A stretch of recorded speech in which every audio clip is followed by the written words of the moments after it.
You guys, I am so excited.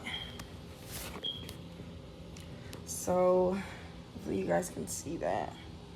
My camera's taking a while to zoom in. So, we're going to be talking about Vincent van Gogh's birth chart. As you guys can see, he's kind of got it far to the right. Let's go ahead and get in, and we're just going to work our way down. 17 degrees of Pisces means that he might have struggled with the lower vibrational parts of Pisces, which could have been addictions, but he was still very enlightened and established. He was right in the middle of leaving like the dark ages of Pisces and going into a more higher vibrational Pisces here. If he's almost developed, it only goes up to 29 degrees, so his full expression of his art, his mysticalness, his creative, his paintings, his imagination, you can see he was very good at expressing his self, that he had a gift of clear seeing here, especially with it being in the 10th house. He might have had multiple personalities or multiple different ways in which he liked to express himself, as you guys can see in the 10th house here with his Pisces in the 10th house. He could have felt restricted at some point in his younger years when it came to expressing himself, or even conflicted with his moon being in Scorpio, but it's at a very high degree. This is giving very, very psychic. He might have had lots of stages of depression, lots of inner turmoil. But with it being in the 6th house, this could also mean he had some type of mental illness. This could also mean hidden enemies. He might have dealt with a lot of unseen enemies, if you guys know what I mean. Spirits, things that he inherited, or just things that attacked him, even if he was astral traveling here. With all of this water just in the very beginning here, very psychically gifted, and probably astral traveled a lot, probably received lots of visions, and could see into the future here. With the 6th house here, I do feel like he could have had a chaotic emotional status, very up and down. Especially with Scorpio, it's like you feel to the extremes, one end to the other. But with it being at a high degree, I do feel like he was very self-aware, and depending on the day, I want to say, if he took time to ground himself, he probably used painting as a way to actually ground himself and express his emotions as a healthy outlet, instead of going into drinking or smoking or things of that matter, more Piscean energy. As you guys can see with this Mercury here, he received instant downloads, instant communication. He wasn't really one too interested in with it in the 3 degrees, he wasn't really interested in reading too deep into certain things. He just kind of had this strong intuition that just kind of told him what it was and what it wasn't, especially when it came to his career. He kind of just didn't think, he just took action with this Aries in this low degree. He could have had a very I want to say dogmatic expression. Like he could have had a short temper here with this Mercury when it comes to his expression with the Scorpio moon. He could have struggled with snapping at individuals, especially if he was having a very chaotic or depressive state in his life, because with Scorpio, it's always about transformation. Now, the nakshatras would also depend on how he would express these degrees and levels and houses as well. The pada, that's what I mean by levels. But with his Mercury in Aries in the 10th house, this means he was very career driven. All of this 10th house energy here probably helped him be a lot more disciplined, but also restricted him, especially once again in the way that he might have processed his thoughts. He might have needed to spend a lot of time alone or even in isolation. He probably could have felt like individuals didn't understand him because he had such a revolutionary way of expressing himself in his time here. With Venus and Pisces in the 10th house, this can mean that he was attracted to artists, actors, actresses, People who like to dress up, like for the Comic-Con and things of that nature. He was really interested in individuals who had like a, ooh, he could have been attracted to individuals with some form of addiction here as well, because it's in the lower degrees of Pisces here. Okay, so there could have been a lots of fantasies, illusions, or even fear when it came to the things that he desired. He might have thought with this 10th house energy here, Capricorn energy, he could have a fear of being rejected, of his own public image by society, because he has this imaginative, practical. It's like he mastered the practical and the imaginative, and a lot of people cannot do that. So he might have startled a lot of people. Again, he's giving very mystical vibes here. With Mars and Pisces, he had a lot of suppressed anger that was subconscious. It could come up during the moon transit, with it being in the 10th house, especially when it came to his career and his public image. Once again, he might not have liked the way that he viewed himself because it's in the low degrees of Pisces. Lots of escapism. He could have been an individual who did not like to get angry and would suppress their anger, suppress their emotions, and hold it deep down inside, and try to channel their anger, emotions, or passion into a different outlet, with him having his moon almost mastered here. With his Jupiter and the 6th house, this means expansion of enemies, seen and unseen here. He definitely would need to incorporate a healthy diet, because Jupiter is the planet of expansion. Sagittarius is the planet of higher learning, having a higher understanding. So very futuristic vibes with him. He could have not been very religious and just kind of open to his own spirituality, his own faith here.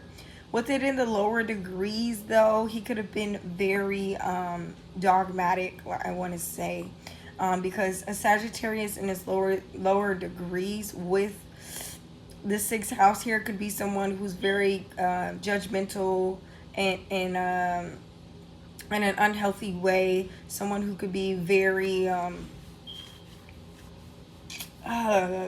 he could have been criticized a lot by others, or he could have been an individual who criticized others. Now, with his Saturn and Aries in the 11th house, he had to fight for his self-expression. In a sense, he had to fight for his individuality, but with it being at the higher degrees, this is something that he might have struggled with, but he was able to maintain and keep a clear vision on what his long-term and future goals, what his legacy, what the community he wanted to build, what it is that he wanted to be a part of. With his Uranus and Aries at 14 degrees, again, that's that mid-level degree level in the 11th house here. Like I said, very futuristic. He was the first one in his community to start to build or create something that was just unknown and very mystical. With his Neptune and Pisces in the 9th house, this individual definitely astro traveled. Vincent van Gogh definitely was able to reach the higher dimensions here. He also, this Neptune placement might have helped him be less dogmatic here with his Jupiter placement, and more open-minded to individuals. But once again, with this Neptune placement, he spent a lot of time isolated, especially from, I want to say, other people's traditions or beliefs. With his Pluto and Aries in the lower degrees, he had power struggles with self-development and how it is and what he wanted to see and express himself as an individual long term. Now, his node is in Gemini in the 12th house retrograde. So this means his environment at 1%. Everything that he, in his environment, everyone in his neighborhood, when he would go to sleep, or everyone in his house, he would be able to subconsciously connect with them. So say he got into an argument with someone, that energy would be suppressed back into his subconscious mind. leading him to have lucid dreams or even astral travel to other individuals. That way he can express that anger and get it out of his subconscious mind. Once again, he probably received lots of attacks from his environment, unconsciously picking up that energy with the retrograde. He probably had to think about what exactly he was thinking and what exactly gave him faith, what exactly made him question his faith. And he could have felt very isolated and very different from his immediate environment. He could have felt like someone who didn't fit into his immediate environment, and he fought with that for a long time, trying to fit in and then trying to go back and forth with isolation. Now, with his Lilith in the Taurus in the 11th house, he had a strong desire, deeply desire for the senses of eating, tasting, hearing, smelling, feeling. This could even be seen as like a polygamy, sex addiction, or like a fantasy that he has deep within his psyche here in the 11th house. With his Chiron in Sagittarius in the 6th house, this means when he did try to expand with it being at a higher degree, he learned his lessons. He paid attention to the details about what was important to his belief system and what he believed needed to be taught for generations to come here. Now, with his fortune and Pisces in the 10th house, as you guys can see, this is like the jackpot. No, I'm just kidding. But with his fortune in the 10th house, when it's at 10 degrees, he might have struggled with acknowledging or even appreciating his gifts, always feeling like he lacked or didn't have all the wisdom he needed, or maybe he couldn't see his imagination clearly. He struggled with a sense of his imagination. There's a part of him that might have felt restricted. If you notice, he wasn't really known until after he died, and that's when he became more fortunate, more world known after the fact. Now he has his vertex, which is in Scorpio at 14 degrees. So this means when it came to his creativity, when it came to people he dated, or even children that he may have had, if he had children, excuse me, I do not know. This impacted his life and transformed his moon. Transformed his mind in the way that he expressed himself as an individual.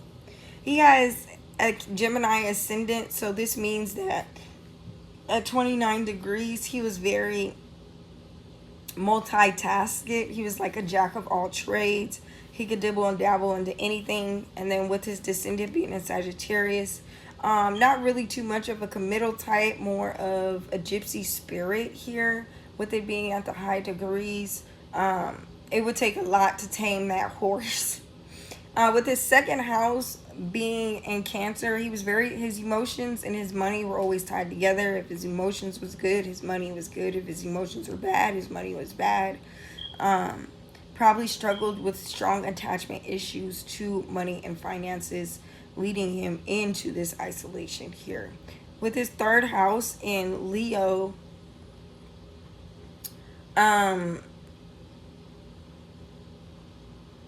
and it's at a lower vibration of Leo here. He could have felt like an individual who deserved to have the sunlight, deserved to have the light on them. He could have been noticed by a lot of people in his younger years, or even in his immediate environment before he became worldwide. He always had some type of shine, but he needed to work and develop on this shine here. Now, his 8th house is in Capricorn, so his finances were definitely unpredictable, in and out the way that they came. There was a lot of projects he worked on and probably had to let go of. There's a lot of projects that he started and never finished. There is also a sense of power struggle here with Capricorn in the 8th house. He had to bring transformation to pretty much the ways of the world. With his 9th house here, his IC, let's skip that. IC and Virgo and his MC in Pisces. With the IC in Virgo, he dealt with a lot of anxiety and criticism. He could have even had disorganized attachment style and went through multiple stages of depression, feeling unsafe, and just kind of scattered brain. I'm going to leave it there, you guys.